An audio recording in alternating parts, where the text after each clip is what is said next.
2-3 দিন আগে একটু চাকরির খবর পাইছিলাম। আজকে যাইতেছি খাতা বালিশ দলিল পত্র লইয়া এই চাকরির ইন্টারভিউ দিতে। শহর একসে গাড়ি ঠেলা ঠেলি আর সেনে মুখ গ্রাম কত ভালো। ও মাগো কোন দিক যাবো মনে হয় এক একজনে পাইলট চালায়। আইয়ে পড়লাম বরিশাল গির্জা মহল্লা। এই গির্জা মহল্লা দিয়ে রনি ভাই মোরে ফোন দিয়েছিল। লোটস রুমের পাশের গলি দিয়ে ঢুকলাম ভিতরে। এই হইলে আর টেলিকম রনি ভাইয়ের দোকান। এই দোকানে মুই চাকরি লম। আসসালামু আলাইকুম ভাই, ভালো আছেন? ওয়ালাইকুম আসসালাম, ভালো, তুমি ভালো আছো? আচ্ছা তোমার যে কাগজপত্র আনতে বলছিলাম সবকিছু কি আনছো? হয় ভাই সবকিছু লইছি, মোর বাড়ির দলিলটা পর্যন্ত লইছি। আচ্ছা দেখি কি কি নিয়ে আসছো। দেখেন দেখেন সবকিছু আছে।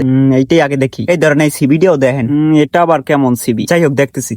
সবকিছুই তো ঠিকঠাক আছে, কোনো সমস্যা দেখতেছি না। ও ভাই সিবিতে কি 2 প্যাকেট বিড়ির কথা লেখা আছে? সরি ভাইয়া, এগুলো তো আমাদের এই জায়গায় এলাও করা হয় না। বিড়ি না দিলে চাকরি মুই করবো না। দাঁড়াও দাঁড়াও, শোনো ডেইলি 2 প্যাকেট করে তো দিতে পারবো না, ডেইলি 1 প্যাকেট করে দিব হনে। আচ্ছা হেলি মোর চলবে। অবশেষে মোর চাকরিটা হইয়ে গেছে। এতদিন খালি মানুষে খোটা দেশে বেকার পোলার দ্বারা কেউ মাই দেবে না। এখন মাইয়ে তো ভালো কথা, মাইয়ের মায়েরও মোর আব্বার লাগে দেবে। এই সাকিব শোনো, আমার জন্য 1 কাপ দুধ চা নিয়ে আসো। কামে লাগছে এখন তো আমি 2 মিনিট হয় নাই, হালার গোড়া হালাই এর মধ্যে হুকুম দেয় তোর চা জম্মের মতো পাড়াই পাড়াই খাওয়ামো হালাগো। আরে ভাই কি বিন বিন করতেছো, যাও চা নিয়ে এসো। আনতে আসি উস্তাদ, আনতে আসি, একটু খারাপ।